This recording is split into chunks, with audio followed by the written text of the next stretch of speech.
Okay. Welcome, everyone. My name is Judith Helfand, and I have the honor of moderating this evening's discussion. And you all just watched an extraordinary film that indicts, that pushes us to think, that is strong, that is urgent, that is haunting, that is painfully personal, and that has launched into the world in lockstep with movements calling for racial justice, for defunding the police and investing in infrastructure that will serve people and communities. And it's the right night for us to be talking about these issues. And I couldn't be more proud to be here with you. So thank you, Jewish Film Institute, for having us. And thank you, Ken and Peter, for making this extraordinary film. The film could not be coming out at a more urgent moment, and we're going to talk about why you made it, how it's being used, what it means to San Francisco, what it means to the nation, how the issues explored in the film have been embraced by the president and vice president-elect, yes, and how we might be poised for some fundamental change and healing. And so we're so lucky this evening to have with us Patrick Kennedy, former member of Congress, author and tireless advocate and policy innovator for people and families struggling with mental illness. We have Susan Ehrlich, the CEO of the Zuckerberg San Francisco General Hospital and Trauma Center, but she's here this evening as a citizen and a passionate advocate for addressing the mental health crisis in the Bay Area. Ken Rosenberg is the director, producer of BEDLAM, but his day job, as you know from the film, is as a full-time practicing psychiatrist in New York who's been making award-winning films somehow in between treating people with his active practice for decades, primarily focused on mental health issues. And in addition to producing and directing BEDLAM, the film, he has written BEDLAM, the book, published by Random House, which explores the issues in the film, but in much, much greater detail, and also very personal. And we have Peter Miller, who's the producer of BEDLAM, an old dear friend of mine, an award-winning filmmaker who's won 2 Emmys and a Peabody. His films have been broadcast on PBS, have shown in cinemas all over the world. And alongside Ken Rosenberg, he's been developing the engagement for the film for the past couple of years. And then we have all of you who I can't see, but I know that hundreds of you have just watched this film, and I hope that you'll use the chat in the dynamic way that we have all learned how to use chats in the last many months. And please write top of the heart what you're feeling, what has stuck with you, what has moved you the most about this movie, and the questions that you're going to be taking to bed with you this evening that I hope we can answer. So use that chat well, and we will be able to engage with you and answer your questions. But I'm going to start with Ken. And Ken, you chose to put yourself in the film, which I know as a personal filmmaker is a hard thing to do. It's hard to balance the personal and the universal, and especially to be able to weave it in the way that you did with so many other people's stories, which are as personal and evocative as yours. So why did you do that? And why is it so important for the people who know this story so intimately to speak out and to use the personal? Well, that's a big question. Thank you, Judith, for hosting this. And thank you, of course, to the Jewish Film Institute, Jay Rosenblatt, and Jesse DeBruin, our impact producer, and Vince Johnson, who put all this together. Why did I do it? In part because your friend Peter made me. He would not let me do it any other way. You know, when Peter came on board, this was a film that didn't have so much of a personal, stake in it. I mean, I had some of myself in the film, but Peter really helped me see clearly, aside from being a brilliant producer, honestly, he really helped me see clearly that, to make a film, you have to, reveal yourself. I mean, here I was asking people to tell the most difficult and sometimes terrifying and share the most terrifying moments of their lives.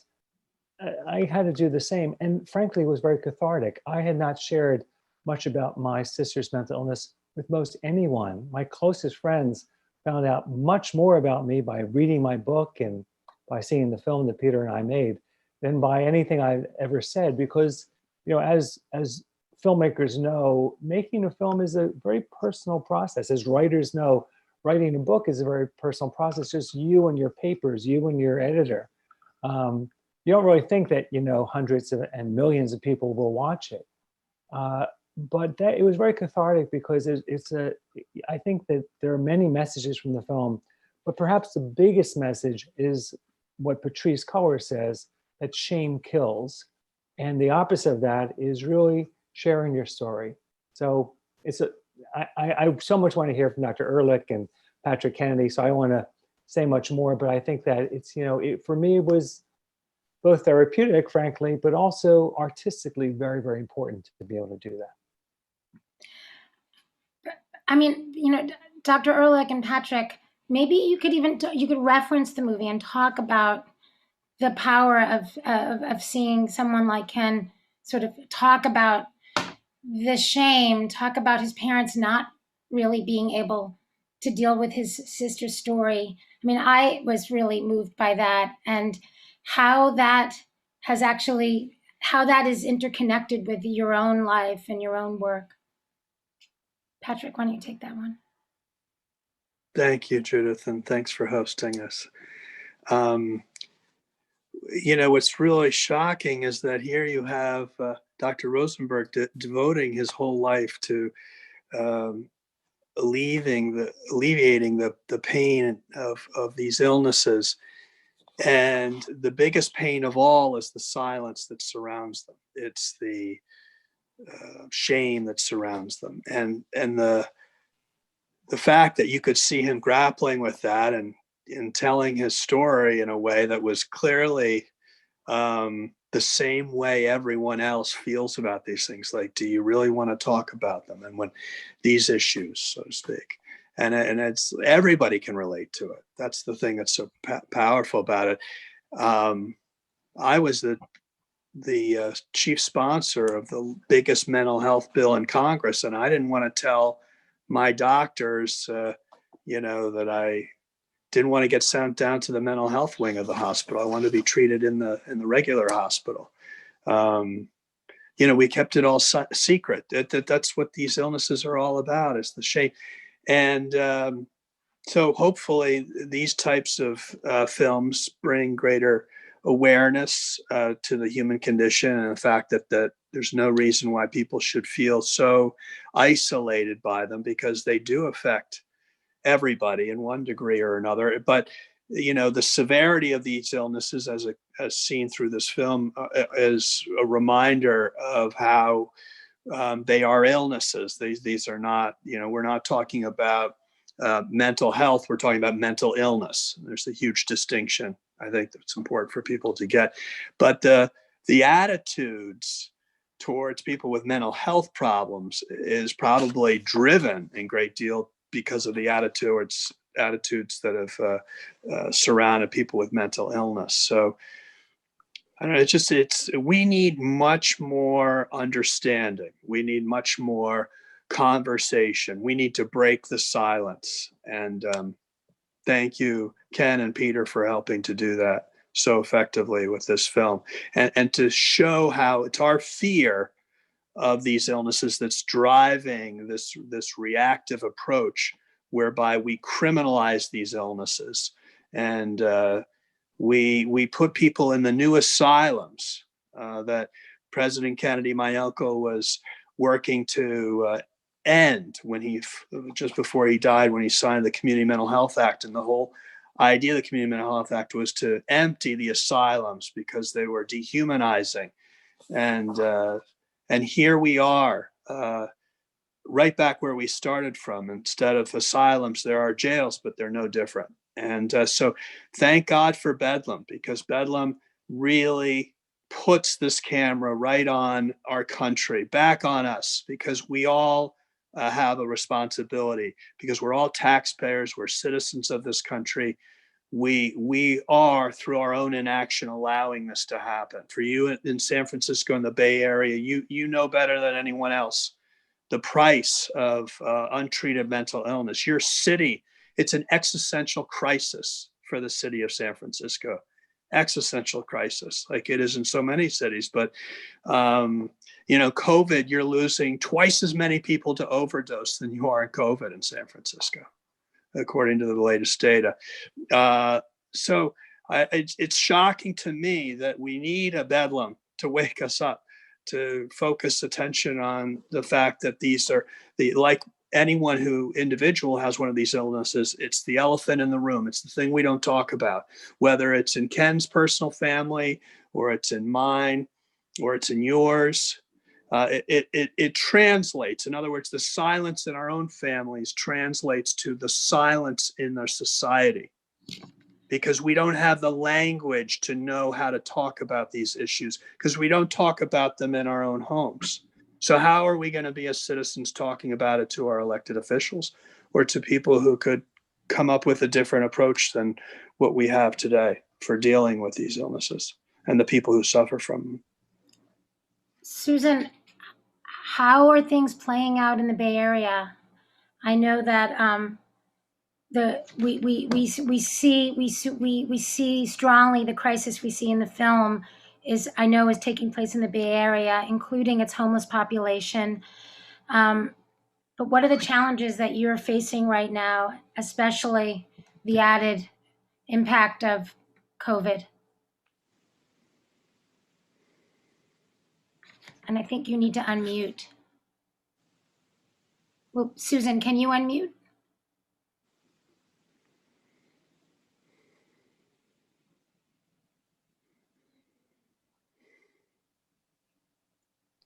I don't think she can unmute. Vince, can you unmute Dr. Ehrlich? There we go. There we Oh, go. yes. Sorry, I lost the whole picture for a minute. Sorry about that. Oh, Wow, that was really scary. So first of all, I would just like to say thank you to Ken and Peter for making such a powerful and poignant movie. And the last time I saw it was quite a while ago now, well over a year ago. And it still really strikes to my heart. And I had to reflect how different things are today than they were when I saw this movie for so many reasons. And how different, for example, the reflections about Black Lives Matter are today than they were, a year and a half ago. And it's even more important today, I think, than it was then, and it was still really important then.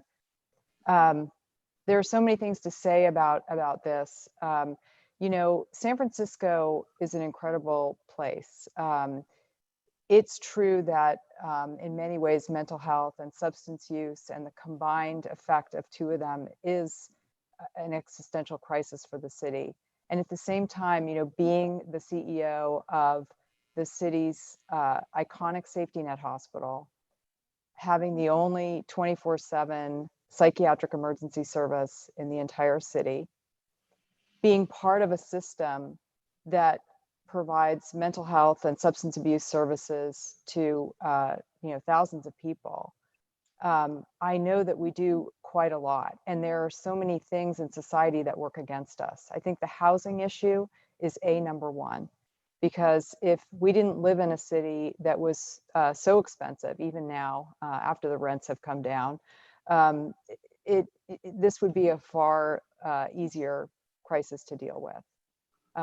If we didn't live in a time when methamphetamines were, a scourge on our street, fully half of the people come to our psychiatric emergency service are high on methamphetamines, with or without a psychiatric illness, that creates a psychosis that is incredibly challenging to deal with.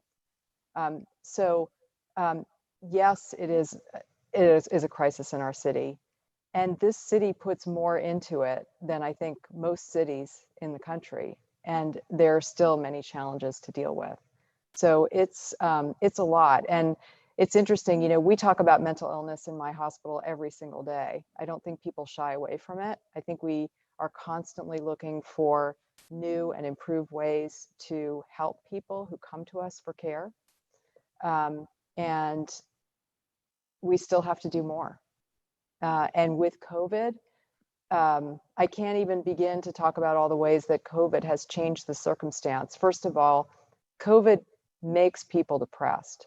I think that, the isolation, the change in people's lives has really created a lot of issues. And I'm also a primary care doctor, so I see people in practice.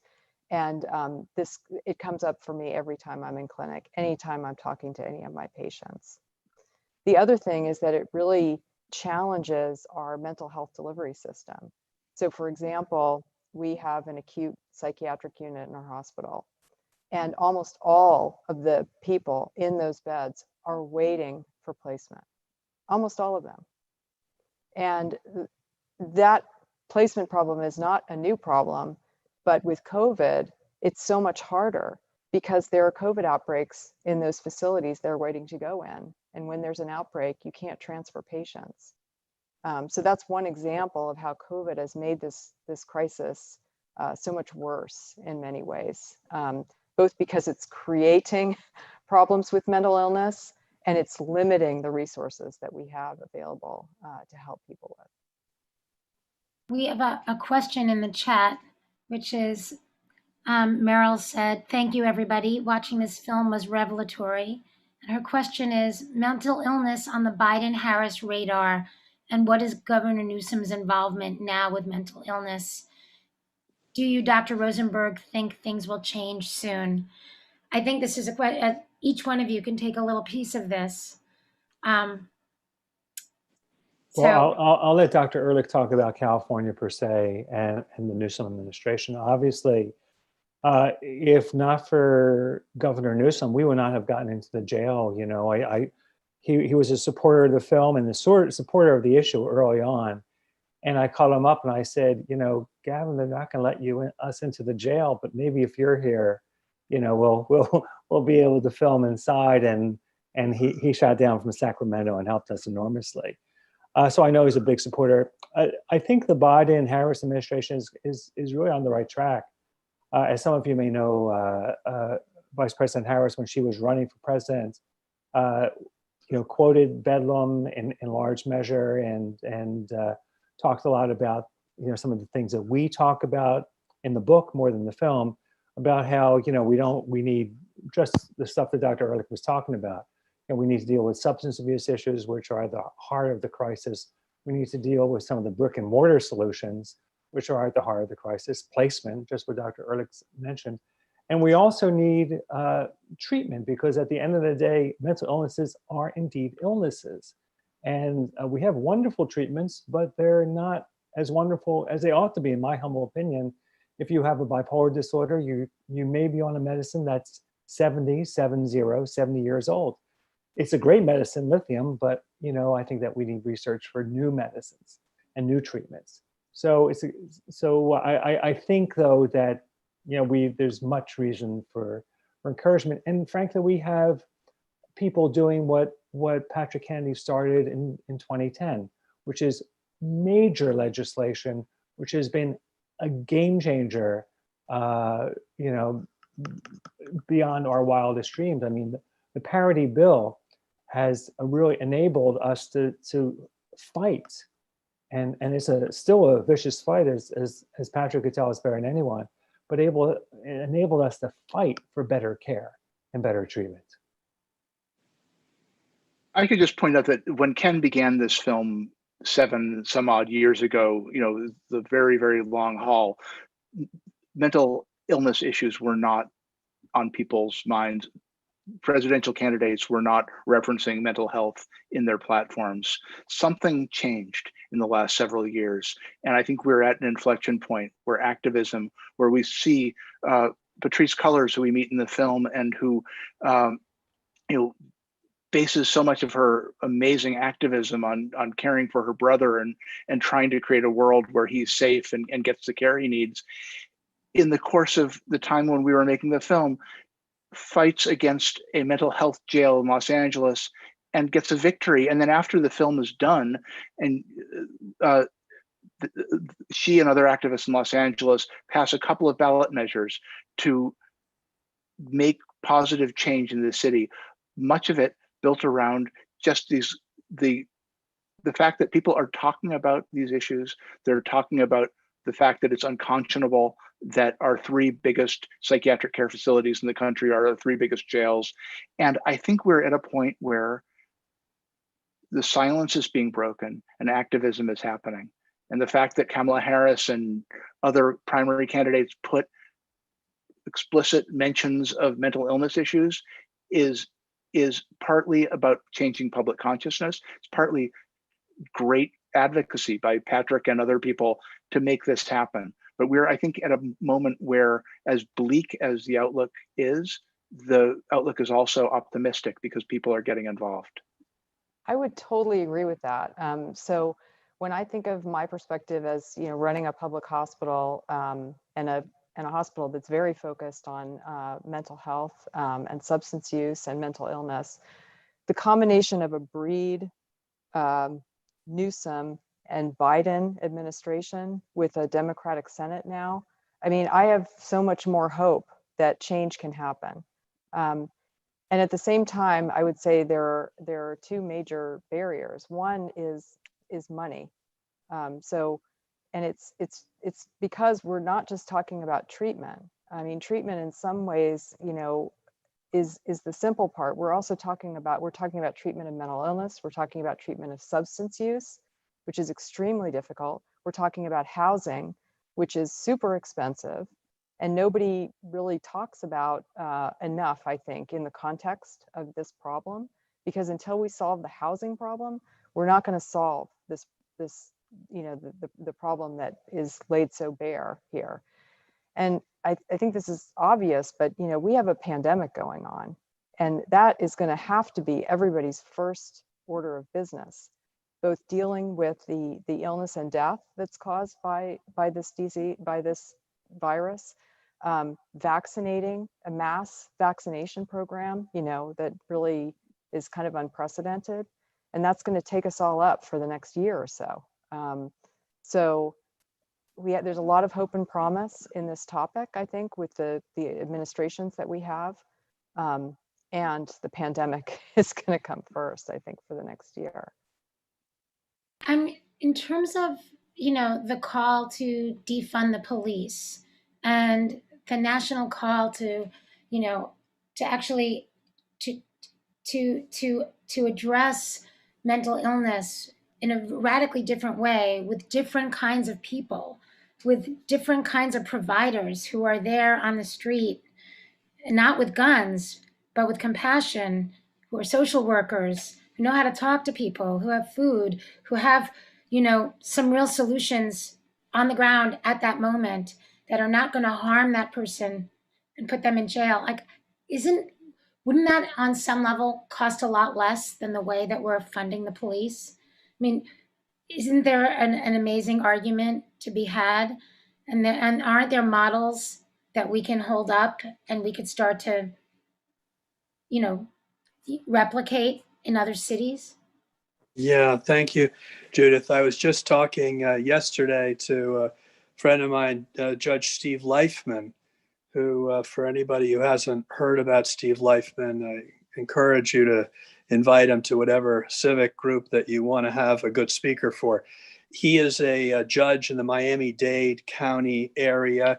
He took it upon himself, just as a run-of-the-mill judge who kept seeing so many of the repeat offenders being diagnosed with illnesses that they weren't being treated for, nor being able to find stable housing, to Dr. Ehrlich's point. And he said, well, this doesn't make any sense. This was not a guy who was steeped in mental health policy. He convinced the Miami-Dade County, which is mostly a very conservative crowd, to, instead of building a new jail, to put the money into supportive housing.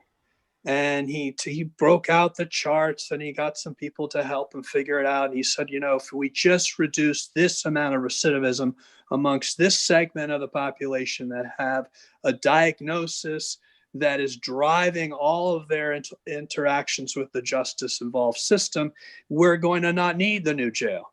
And they bought it, and they spent a bunch of money on supportive housing. And guess what? They didn't need to build the jail, and they're taking the money they would have otherwise been appropriating that to expand services to the very people that, and expanding the number of people that can be in the community. That is an example of where I think the altruistic interest that we have to treat people with human dignity actually aligns very well with the financial interest of all of us as taxpayers. Because if we truly embrace this social impact bond movement, where we were able to amortize the costs of deferred from treating people early with that quote unquote ounce of prevention is worth a pound of cure.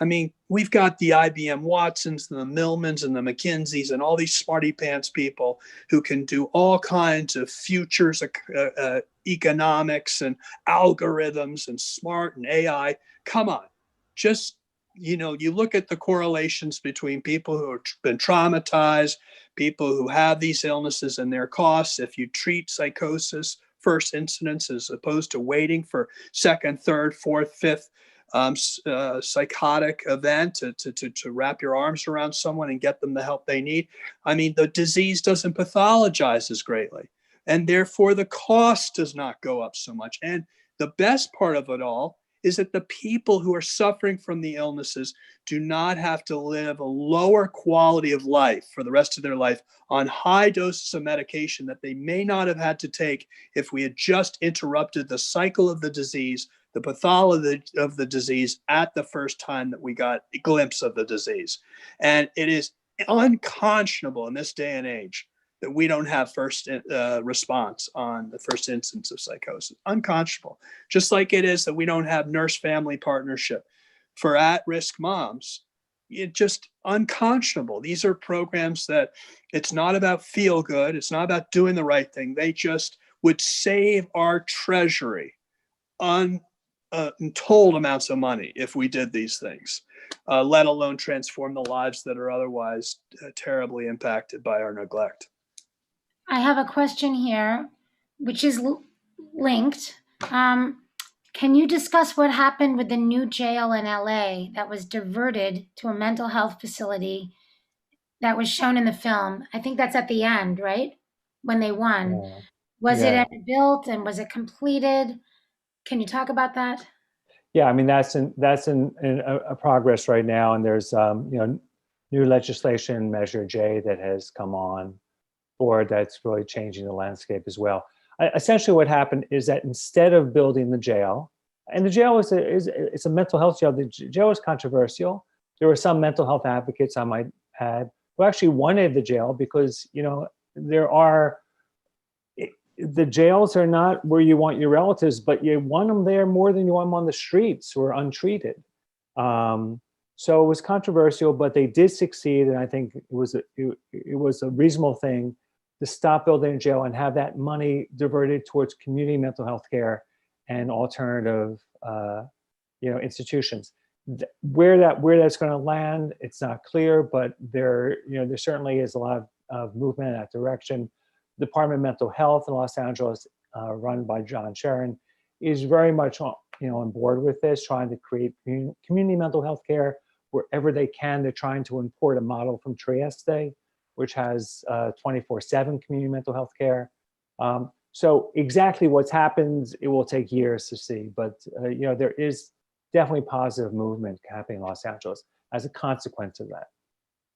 It's really exciting for people to know that if our goal is to treat the person, to take care of that person's needs, whatever they are, help them navigate through life, have a stable place to live, be supported in the community. That should be what community mental health looks like. If people need the additional psychiatric supports or inpatient treatment, they ought to get it. But this is a model that is a whole new model. And the fact that John Sharon's worked to get all of the unions to be on board, none of those workers want to spend their time filling out charts and checking boxes they know don't do any good for the overall well-being of the people they're trying to take care of. And it's a waste of dollars on the fee-for-service program when we should be about outcomes. Are we stabilizing people? Do they have a meaningful life? Have they had a reduction in the kind of symptoms, if possible, or the burdens in their lives? These are not difficult things to help people achieve in terms of their goals. And we could do a lot more with the money we have if we employed it in a different way. We're seeing a movement across the country now with these certified community behavioral health centers, which are in the community, is envisioned originally by President Kennedy. It's kind of all sizes are part of it. It's not a one size fits all. It's prospective payment, which means you're not relying on these reimbursements and complicated insurance reimbursement. I'm just telling folks out there, there is a different model out there. It doesn't have to be so bureaucratic and cumbersome. And I'm happy to say that LA is also doing like some of the innovations that Miami-Dade undertook. So it's very exciting. Okay. Well, we're gonna slowly start to wrap up, which I hate to do. I have two questions, one for Ken, one for Peter, and then I'm gonna ask everyone to sort of, each one of you to, well, these could be your last comments, Peter and Ken, but Susan and Patrick, think about your closing comment and your wish for everyone. Ken, a question was asked about how you built trust with the individual families that are in the movie. Oh, to make the film. Yes. Well, we did the right thing. I mean, it's a long story, but we got releases as one would do, but then we went back and got releases every year, not for legal reasons, but for ethical reasons. I mean, the short answer is that we didn't make a film about these folks. We literally collaborated with them, and they were part of the entire process. And when you do that with your film subjects, with those filmmakers who are out there, you know, you get a better film. You involve them, you engage them. I just want to say we are going to have another session on the 19th with the Semel Institute with John Sharon at DMH and with the new district attorney who's also a fan of BEDLAM, fortunately. So we'll get into some of these issues then, and you can find out more about these issues, more about us, more about what we're doing at bedlamfilm.com. I'll just say one other thing quickly. There are some other great films out there that people ought to see. One of them is The Definition of Insanity, a film done with Norm Ornstein about Judge Lifeman, who's really quite amazing.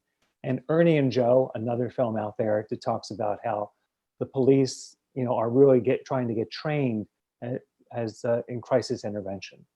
And then I'll turn it over to Peter, please. Peter, can you just talk a little bit about the stakeholders that you've worked with over the last year and some highlights from the engagement that you're doing?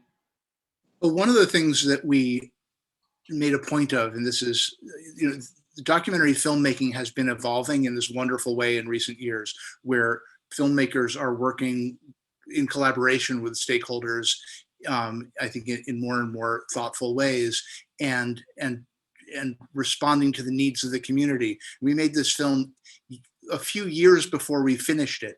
We were meeting with the Treatment Advocacy Center. We were talking to people from NAMI, the National Alliance for Mental Illness, about ways in which the film could support their work. We met with Black Lives Matter people, and we met with the National Sheriff's Association.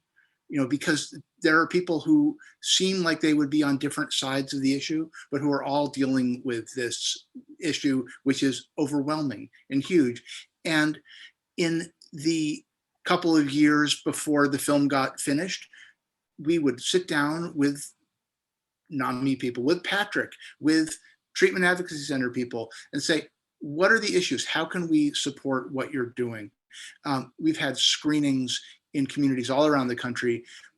We've partnered with NAMI chapters in dozens of cities. When the film was going to be shown on PBS, on Independent Lens, on public television, we scheduled 100 community screenings in partnership with our public broadcasting partners, in collaboration with the PBS affiliates and in collaboration with local advocates and organizations supporting people, so we could put the film to work. Then we had an air date to show the film on April of 2020, right as the pandemic hit. So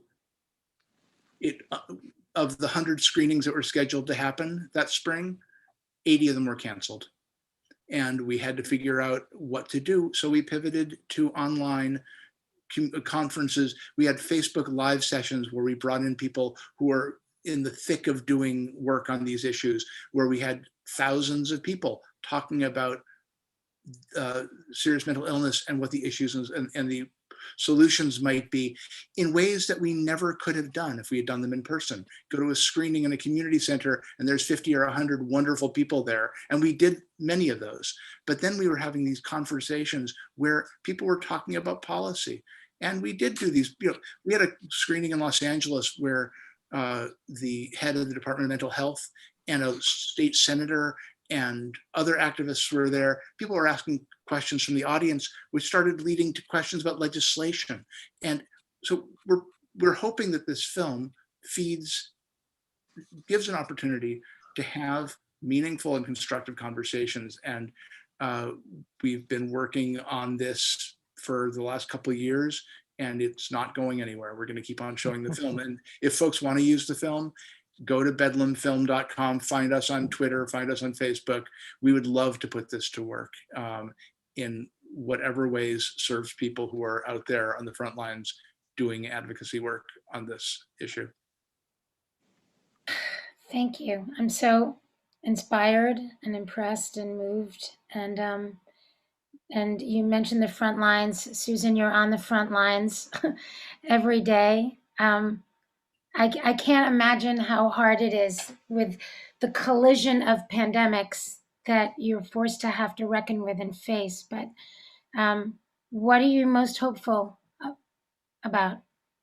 Well, first of all, I'm grateful. I'm grateful to be here. I really appreciate the relationship that I've been able to build with Ken and Peter and Patrick on this issue in different ways. And I think it's through your brilliant filmmaking and advocacy and connection with community groups and individuals and people who are affected by mental illness.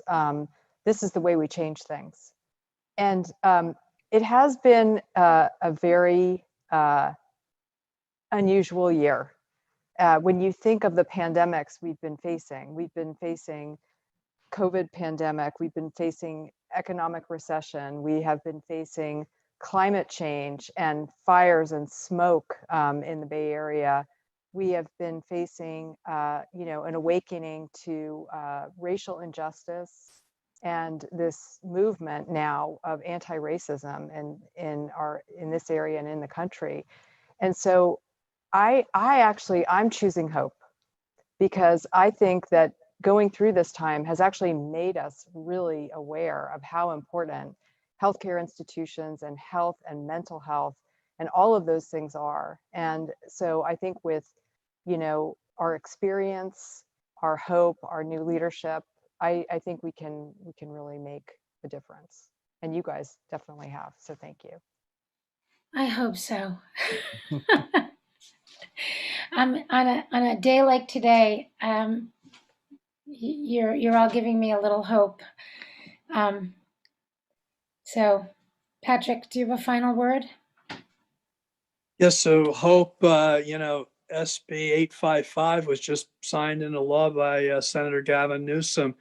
A major change in the way insurers are regulated in California will protect everybody watching this program in the Bay Area in a much more comprehensive way. You just are all going to be the beneficiaries of a major court case, which is like the Brown v. Board of Education for mental health. It's called the Witt case, the Witt versus United. Federal court in Northern California made that decision. United's going to be held to a 10-year ombudsman to regulate the way United conducts its business. It's going to impact all payers in California. Very positive. We're seeing the rollout of 988. We're hoping to get that money out so that we can really have this public health approach to these crises, so that it doesn't have to be 911, call police and fire. How do we get other responders? And as I said, with reforms that are going on, Dr. Sharon and other people like him, what you're doing, Dr. Ehrlich, in San Francisco, it's exciting. Housing first, housing first, housing first. You've got Salesforce. They all want to have a housing bond initiative. You've got Darrell Steinberg, who did Prop 63 out in California right now. He's, by the way, vying for Attorney General. Anybody's interested in this issue, support Darrell Steinberg. This is a guy who gets the significance of housing to stabilize people so they can get the treatment they need. You start adding up all of these positives. There's so much to look forward to. People are mobilized, and films like yours, Ken and Peter, really help get that conversation going. And Judith, thank you for how you use documentary to help enlighten people and get conversations going that need to be taking place. So great to be with all of you. Yes, really good to be with all of you. Well, I want to thank all of you. I want to thank Vince and David Magdale for putting this all together, and the Jewish Film Institute for standing by this movie.